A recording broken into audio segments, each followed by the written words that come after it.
तेल तेल यूज मतलब उ तेलवा और लिखवावल ह बपौती लिखोइले बनी का नहीं हमने की कह सब खेसारी लाल यादव ना गा सकेलन गा सकल हम जमानत देने की सरसों तब तब रुआ के रोक का बनी तब रोक का बनी खेसारी पवन दोनों माधर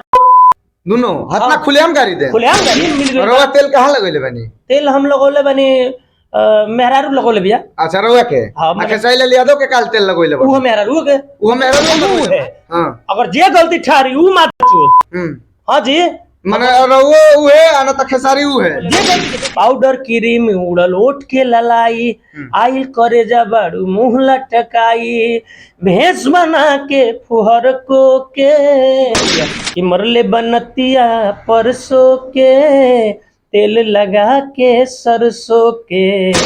उहे बोले बने की एथी आब दर्द छोड़ा दी काल परसों के तेल लगा के सरसों के तुम दर्द छोड़ा वाला दर्द दिया हमारे जे होला तोहर सर लगे तार दर्द पहले उठेला तार कुछ लोग भइल गाना रिलीज कहिया भई रहे गाना हमारे रिलीज भइल बटे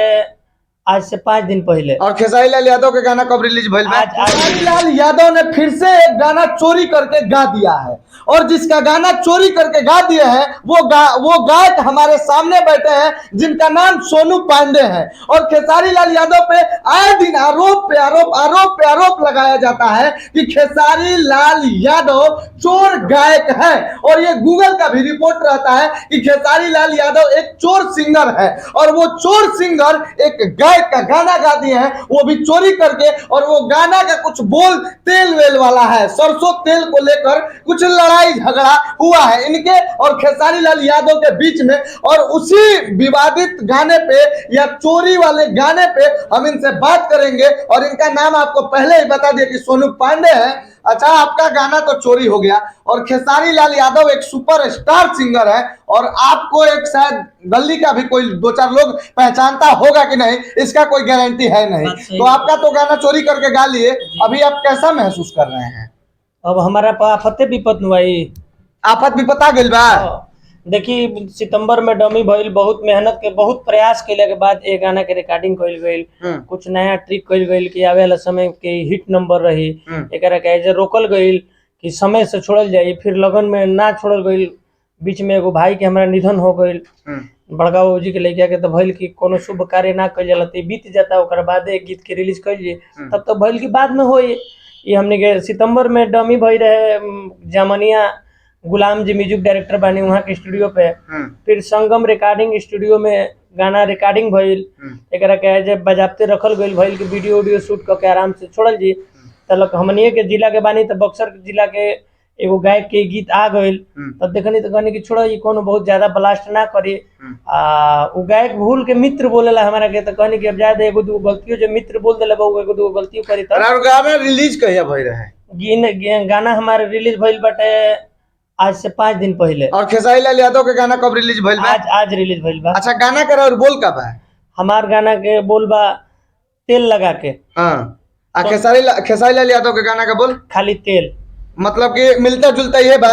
हमार पूरा लम्हर गाना मतलब नाम बाटे कि मरले बे नतिया परसों के तेल लगा के सरसों के बाकी खाली तेल लगा के सोनू पांडे लिखला पर हमर गाना भी नया कलाकार बनी छोटा कलाकार बनी सर्चिंग में नहीं मतलब कि खेसारी लाल यादव भी सरसों तेल के यूज कइले बा तेल यूज मतलब उ तेलवा और लिखवावल ह बपौती लिखोइले बनी का नहीं हमने की कह सब खेसारी लाल यादव ना गा सकेलन हम जमानत देने की सरसों तेल तब रुआ के रोक का बनी तब रोक का बनी रोला के मतलब तब रोक का है बनी रोला से मतलब ना सरसों तेल हमार ना हो ना उनके पूरा सबके हो तब रोक का है बनी बाकी एक सरसों तेल आज याद कर ला ओकरा पहले उनकर दीदी मोबाइल ले नहात लिया गिरिश ले काम चला उतर लिया अरे उनकर दीदी मोबाइल ले नहा चाहे गिरिश ले नहा चाहे उ स्नेहके में जाके डूब जा लेकिन ई तेल वाला कोनो तेल तो बहुत हम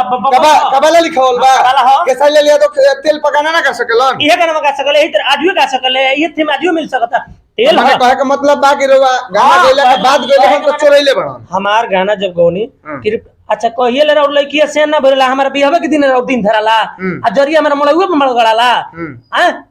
एक देर करला माने दोस्त खेसारी लाल यादव के बा दोस्त अगर दोस्त हमार होई देखी इ नंद बिहारी यादव के गीत लिखल ह एक संगे थीम आदमी के मिल सकता सरसों तेल मिल सकता बाकी लो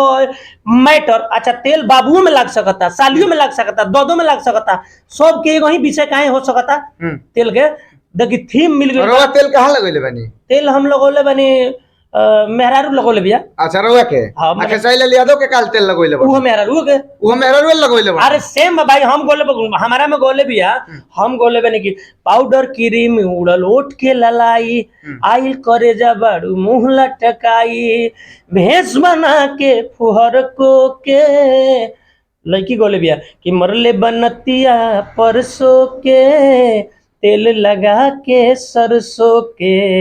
उहे गोले बनेगी एथी आब दर्द छोड़ा दी काल परसों के तेल लगा के सरसों के तुम्हें दर्द छोड़ा वाला दर्द दिया हमारे जो होला तोहर शरीर लगे तोहर दर्द पहले उठेला तारा कुछ रोग भइल होई तारा टीबी भइल होई हाइजा भइल होई खांसी भइल होई दामा भइल होई तारा पहले से होला कि हमारे के बेरी होला तारा। मतलब कि खेसारी लाल यादव पे सीधे ये आरोप लगा रहे हैं और जब हम खेसारी लाल यादव पे कोई भी न्यूज बनाते हैं तो बहुत सारे लोग आके और शायद उनके फैन आके गलियाते हैं कि बस खेसरिये पे न्यूजवा बनाता है और खेसरिया के विरोधे में बनाता है। तो अरे भाई हमरा कोनो सबक थोड़े ही ना बा कि हम बस खेसरिये पे न्यूजवा बनाए अब विरोधे में बनाए अब तो विरोध तो ही करत रहन कि हम तो बोल रहे कि खेसारी बपोती तेल ना हो। कमेंट में जातिवाद भोजपुरी में सबसे आगा बा। हाँ। जातिवाद बहुत बा। हाँ। जातिवाद पे लोग कमेंट करेला कि माने अहिर के तू बहुत कमेंट करता रह अहिर के बहुत खेसारी लाल यादव माने अहिर हमें तो उनका बहुत बहुत उनका जातीय लोग के माने कमेंट आवेला कि एक से अहिरा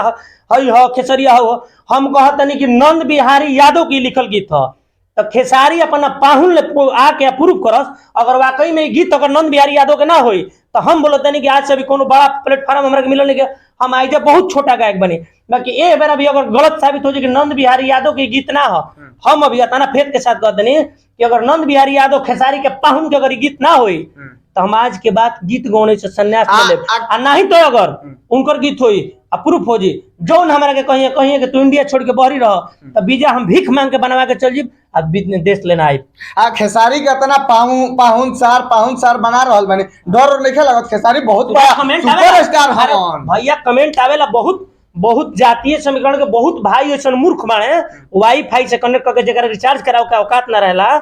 वाईफाई से कनेक्ट करा के कमेंट लिखेला कि अहिर हई हो जादो हई हो खेसारी लग तो जातिवाद अगर उनकर हित होकर लो तो हम उनके पाहुन के गीतिया गोले बनी जादो के लिखल हो कहीं टंगवा लिहन जतब रहुआ के टंगवा के डर नहीं खे टंगवा के औकात बा। अरे खेसारी लाल यादव बड़का हस्ती हमन कहीं टंगवा ले जतब रहुआ के छोटा मोटा कलाकार बनी एगो गली के कुकुरो ना पहचानत होई रहुआ के तरह का बाटे कोनो पहचान बा वजूद बा छोटा मोटा तिनका जोन होला नु कहले आ चाहे चिवटी कहल जी आ देखी हाथ सही बोले ना हाँ जोन बोल लेबे तो सही है बा काहे मुंह लटका लेनी है के बेर का कर कष्ट होला भावुक हो रहे हैं क्या भावुक हो के हम का कर लेब तो होके के तो हो गइल नो हो गइल बात सही बा लेकिन अब भावुक होकला से का फायदा बा अब तो होके के बाद क्या करिए अभी देख रहे हैं अभी कि कितना गरज के बोल रहे थे गरज रहे थे बरस रहे थे खेसारी लाल यादव पे और भोजपुरी इंडस्ट्री के जो भी चोर सिंगर हैं उन पे और अभी इनका हाल आप लोग देख रहे हैं एक बार जूम करके दिखा दीजिए लग रहा है कि मुंह पे 12 बज गया इनका और अभी भी आप इनका चेहरा देख रहे हैं देखिए आराम से और धैर्य से काम लीजिए अभी भी बहुत सारा गाना आएगा और शायद ब्लास्ट कर सकते हैं ठीक बा और अभी शायद खेसारी या पवन या जो भी बड़े कलाकार दे दी उनकर तेल बा हमारो तेल लगा के सोनू पांडे जी मार दिनो तो ये उनको तेल लगा के हम मार दे खत्म हो जाए खत्म हो जाए